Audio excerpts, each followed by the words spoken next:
नमस्कार, मैं डॉक्टर प्रशांत पोद्दार और क्लिनिकल विजडम बाय डॉक्टर प्रशांत पोद्दार में आपका स्वागत है। आज हम बात करेंगे माइग्रेन को डायग्नोस कैसे करें या फिर माइग्रेन का डायग्नोसिस कैसे किया जाता है। माइग्रेन का डायग्नोसिस बहुत सिंपल है। माइग्रेन बोलने के लिए सबसे इम्पोर्टेंट, सबसे आवश्यक है कि पेशेंट को हेडेक होना चाहिए, सिर दर्द होना चाहिए। और सिर दर्द सिर्फ एक दिन से, 2 दिन से, एक सप्ताह से, 2 सप्ताह से होके नहीं होता है। पेशेंट को ये सिर दर्द जो है वो बार बार होना चाहिए और कम से कम 3 महीने से ज्यादा हो तो ही हम उसको माइग्रेन के लिए सोच सकते हैं। सो 3 महीने से अगर कम है पेशेंट का सिर दर्द तो हम उसको माइग्रेन में नहीं पकड़ते हैं या फिर नहीं पकड़ सकते हैं। उनका सिर दर्द जो है पेशेंट का कम से कम 4 घंटा से ज्यादा चाहिए। तो जब भी सिर दर्द शुरू हो तो कम से कम 4 घंटा तो लास्ट करना चाहिए। That is one of the most important criteria for migraine.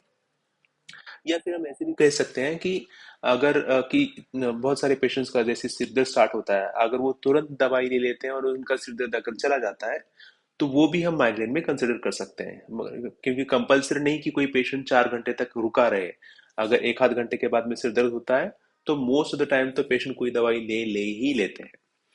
तो ये सबसे आवश्यक है कि 3 महीने से ज्यादा वाला सिर दर्द, 4 घंटे से ज्यादा वाला सिर दर्द, और अगर मेडिसिन लेने के बाद में कम अगर होता है तो उसको भी हम कंसिडर कर सकते हैं।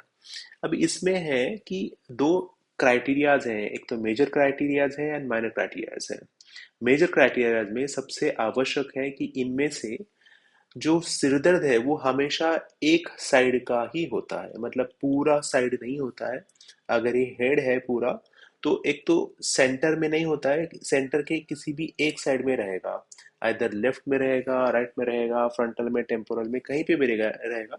लेकिन वो सिर दर्द एक साइड का ही रहता है। वो थ्रोबिंग टाइप ऑफ हेडेक रहता है, मतलब पेशेंट को ऐसे लगता है कि जैसे उनके सिर पे कोई हथौड़ा मार रहा है।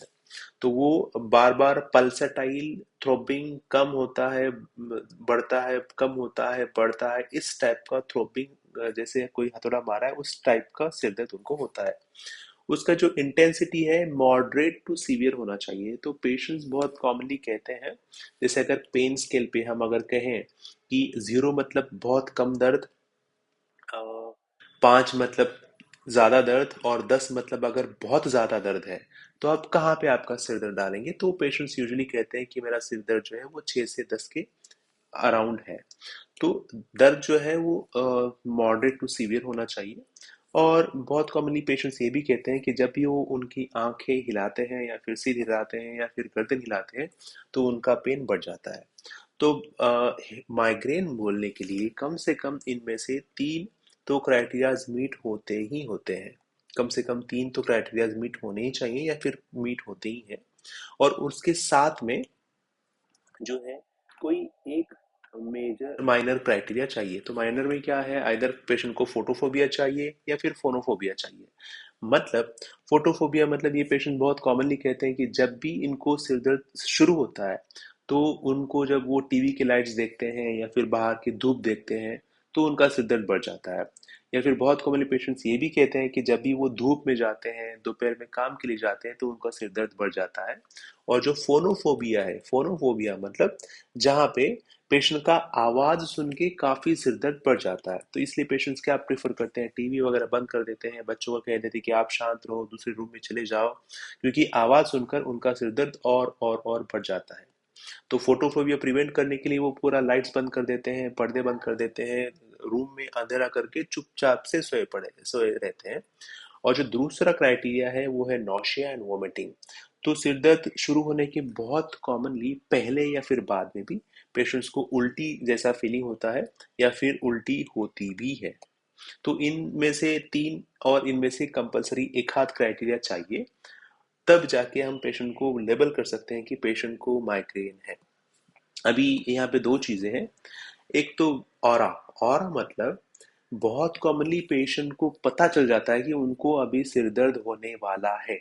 एक 10 से 15 मिनट के बाद में या फिर एक आधा घंटे के बाद में उनको सिर दर्द शुरू होने वाला है। और ये शुरू होने के पहले उनको ऐसे कुछ लाइट्स दिखेंगी या फिर कुछ तो अलग से महसूस होता है, जिसको हम ऑरा कहते हैं। मतलब ऑरा, उनको एक पता चल जाता है कि अभी हेडेक शुरू होने वाला है, वो एक संकेत होता है। तो ये संकेत जो है वो कुछ पेशेंट में हो भी सकते हैं या फिर किसी पेशेंट में नहीं भी हो सकते हैं।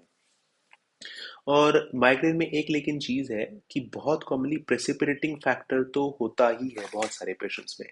जैसे किसी पेशेंट को माइग्रेन है, काफ़ी दिनों से सिर दर्द नहीं हुआ है, और अचानक से ये देखा जाता है कि वो अगर पेशेंट कोई स्मोक कर लेते हैं या फिर टोबैको खा लेते हैं या फिर किसी काम की वजह से बहुत ज़्यादा फिजिकल एग्जर्शन होता है, यहाँ पे जाना होता है, वहाँ पे जाना होता है, नींद नहीं अच्छे से होती है या फिर कभी कम सो लिया या फिर फिजिकल एक्सर्शन बहुत ज़्यादा हो गया या फिर मेंटल एक्सर्शन हो ज़्यादा हो लिया किसी काम की वजह से, पढ़ाई की वजह से, स्ट्रेस की वजह से, झगड़ों की वजह से, या फिर फूड में कुछ पर्टिकुलर टाइप ऑफ फूड है जैसे चाइनीज फूड है या फिर नट्स है, किसी भी प्रकार का जैसे नॉनवेज है, एक पर्टिकुलर फूड पैटर्न होने के बाद में अगर सिर दर्द बहुत कॉमनली प्रेसिपिटेट होता है या फिर बढ़ता है, तो ये उनको पूछना चाहिए या फिर उन्होंने एक डायरी मेंटेन करना चाहिए जिसमें जब भी सिर दर्द बढ़ जाता है तो उसके एक दो दिन पहले उन्होंने क्या खाया था या फिर उसके एक दो दिन पहले क्या अलग किया था या फिर क्या लाइफस्टाइल में प्रॉब्लम थी, वो लिख के रख सकते हैं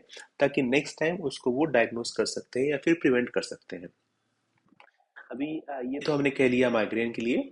अभी सिर दर्द जो है वो हो सकता है कि किसी ब्रेन के ट्यूमर से भी हो, ब्रेन की किसी लीजन से भी हो, ब्रेन के स्ट्रोक की वजह से हो या फिर किसी भी कारण से, किसी स्ट्रक्चरल फॉल्ट से, इन्फेक्शन से भी हो सकता है कि वो हो। तब उसको ये करने के लिए, टारगेट करने के लिए या फिर डायग्नोस करने के लिए, जैसे अगर कोई ट्यूमर है, कोई लीजन है, कोई स्ट्रोक है, इन्फेक्शन है, तो उसमें बहुत कॉमनली फोकल न्यूरोलॉजिकल डेफिसिट होता है। मतलब पैरालिसिस हो गया या फिर विजन में दिक्कत हो गई या फिर चक्कर आ रहे हैं या फिर बैलेंस जा रहा है या फिर हाथ का या फिर पैर का वीकनेस आ गया, इस प्रकार के फोकल डेफिसिट रहते हैं अगर इस प्रकार की प्रॉब्लम हो। लेकिन माइग्रेन में ऐसे होने का कोई सवाल नहीं है। जैसे अगर इन्फेक्शन हम सस्पेक्ट कर रहे हैं ब्रेन में, अगर इन्फेक्शन जैसे मेनिंजल एब्सेस है या फिर मेनिंजाइटिस है, तो उसमें बुखार काफ़ी कॉमनली रहता है, लेकिन माइग्रेन में बुखार होने का कोई सवाल ही नहीं है। और जैसे मेनिंजाइटिस है या फिर ब्रेन एब्सेस है जो कि मेनिंजेस के आसपास है, तो उसमें नेक रिजिडिटी होने के चांसेस रहते हैं, लेकिन माइग्रेन में तो वैसे कुछ चांसेस होते ही नहीं है या फिर वैसे नेक रिजिडिटी होने का संबंध ही नहीं है। तो इसके वे से हम माइग्रेन को डायग्नोस कर सकते हैं। आज के लिए बस इतना ही। Thank you so much.